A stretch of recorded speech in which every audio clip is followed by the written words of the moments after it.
आप लोगों ने मेरे वीडियो को जिस तरह से बहुत अच्छी रीच दी है, बहुत अच्छे से देखा है और हज़ारों बार देखा गया है। ये देख कर के मुझे बड़ा अच्छा लगा और मुझे लगा कि मैं अब तक लिख करके लोगों से बात किया करता था और मैं अब अपनी बातें कह रहा हूँ।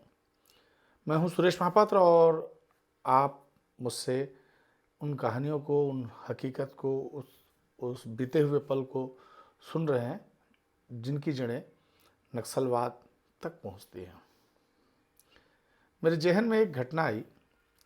वो घटना थी रानी बोतली की। रानी बोतली में 55 जवान शहीद हुए थे। वो सारे जवान एसएएफ के थे। सुबह सुबह घटना की खबर मिली कि रानी बोतली में अटैक हो गया। देर रात को यह सूचना मिली थी। अल सुबह हम निकल पड़े रानी बोतली के लिए। रानी बोतली तक पहुंचने के लिए उस समय बहुत आसान राह नहीं थी। दरअसल रानी बोतली तक पहुंचने के लिए पहले आपको निकलना होता था भैरमगढ़, भैरमगढ़ से नेमेड़, नेमेड़ से कुटरू, कुटरू से फरसेगढ़ के राह पर पड़ता था रानी बोतली।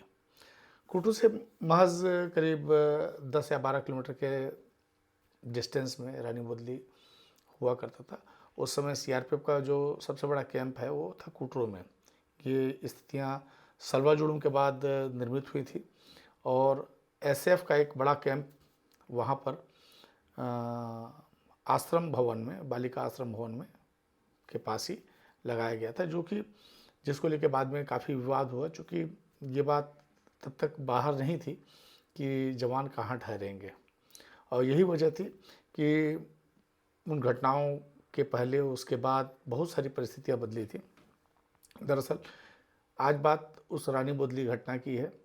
जब सूचना मिली, मैं मोटरसाइकिल से वहाँ निकल गया और हमने वहाँ मैं अकेला नहीं था, बहुत सारे पत्रकार वहाँ पर दंतेवाड़ा से निकले थे और सभी निकल के उस स्थल को देखना चाहते थे। सबकी अपने अपने प्राथमिकताएं थी, सबका अपना नज़रिया था।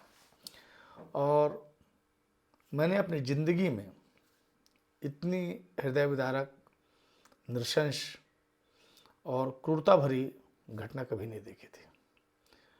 55 जवानों की लाशें बेतरतीब पड़ी हुई थी।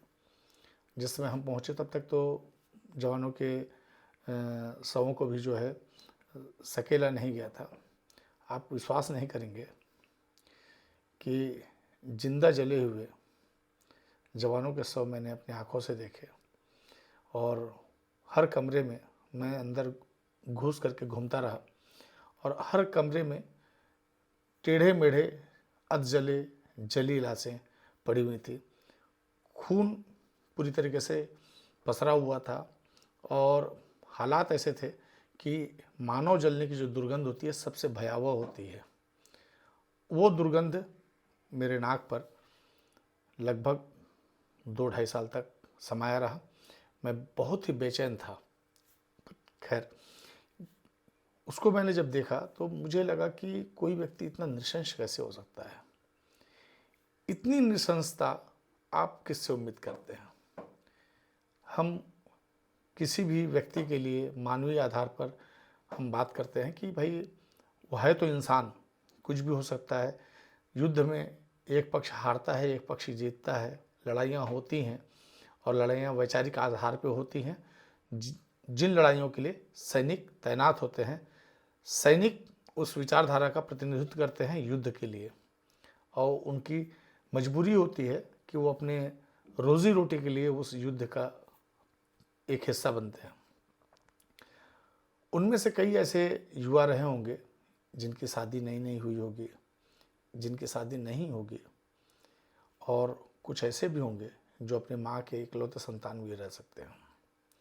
एसएफ की जो वहाँ कंपनी बिठाई गई थी, सारे युवा थे और उस समय मूवमेंट काफ़ी बड़ा चल रहा था।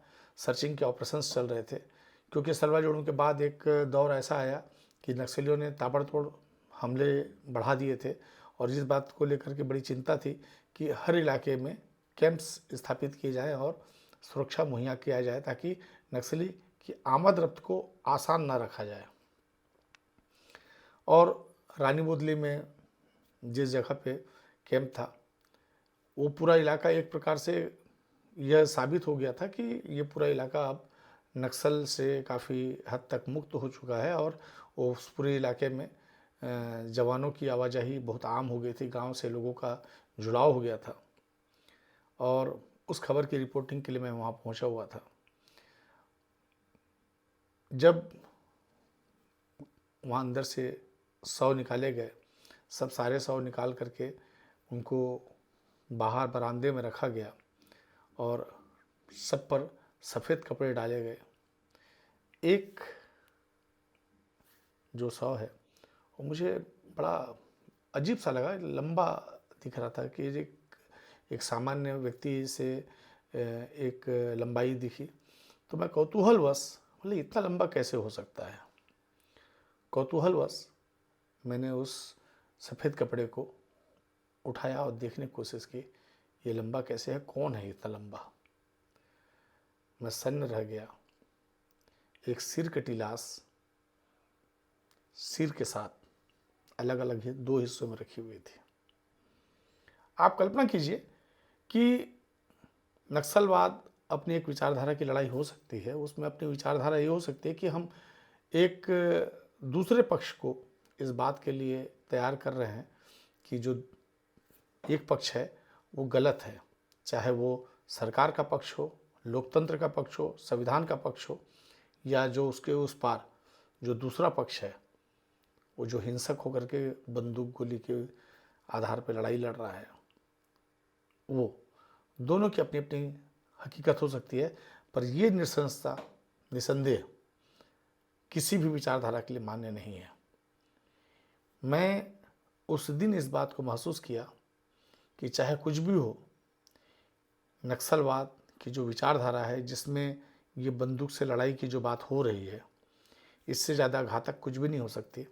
क्योंकि जो बेचारे जवान देश की रक्षा के लिए, संविधान की रक्षा के लिए, लोकतंत्र की रक्षा के लिए तैनात किए जाते हैं, वे भी शौक़ से नहीं आते हैं, वो किसी विचारधारा का हिस्सा नहीं होते हैं, बल्कि उनकी वो रोजी रोटी होती है, वो परिवार के लिए कमाने के लिए निकलते हैं। उनका दूसरे पक्ष के साथ कोई रोटी बेटी की लड़ाई नहीं है, किसी तरह का कोई ऐसा युद्ध का माहौल नहीं है जिसमें वो किसी के लिए ऐसा वातावरण तैयार कर रहे हो कि यार तुम्हारे साथ मेरे संबंध नहीं है तो मैं तुम्हारा दुश्मन हो गया। न ज़मीन की लड़ाई, न जायदाद की लड़ाई, न भाई बंधु की लड़ाई। ये लड़ाई सिर्फ वैचारिक, सैद्धांतिक और संविधान के पक्ष में और संविधान के खिलाफ है। अब जब हिड़वा मारा गया है तो मुझे लगता है कि इन सारी घटनाओं को मैं एक बार अलग तरीके से देख रहा हूँ और सोचता हूँ कि ये सारी घटनाएं कितनी भयावह थी जो मैं देख करके निकल चुका हूँ।